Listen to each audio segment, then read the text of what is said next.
this goes mad, because they become the pivot of international relations if people take sides. Temporary news would happen in Sarajevo and the dominoes effectively fail. Now,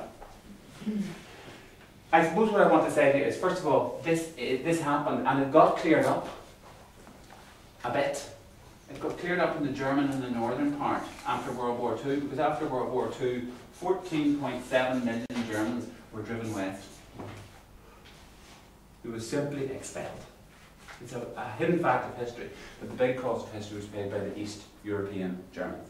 14.7 million of them all had to up and out. Now, they were lucky they ended up in West Germany, which was then propped up by the Americans, and they ended up rich. They were extremely lucky. It's not true in lots of other parts. It's not true when the Hungarians are still in Romania, the Hungarians are still in Slovakia. You still have big issues across the whole of the former Yugoslavia where all of that wasn't cleared up.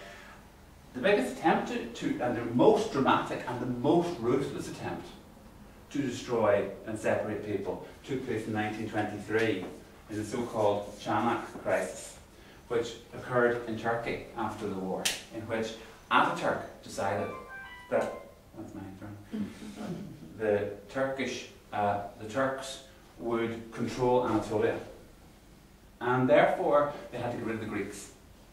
And the Greeks were a 4 million strong community who had been there longer than the Turks.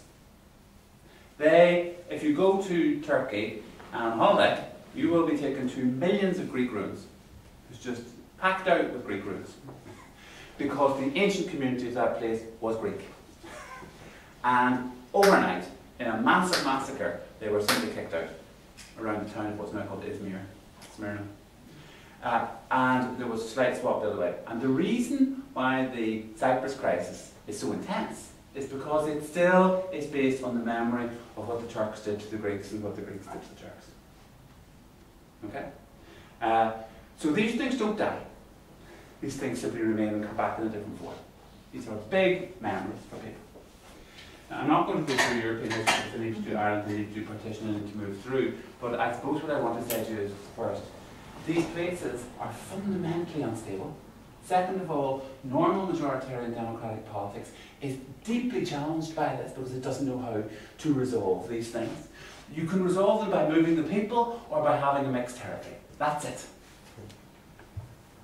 Or reconciliation. But they're simple. Your options are, you have a mixed territory and you live with it. You get rid of the mixed territory by getting rid of one of the groups of people, or you have another way around, which is you try to make something else. But let me tell you, those are not options which places which don't have this problem ever have to confront.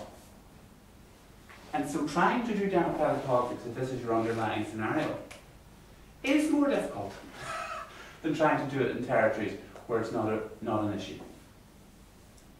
Does that make sense? It simply is. Because the premise of equal citizenship simply isn't granted. You don't have to. And democratic societies don't work without a presumption of equal citizenship. Okay?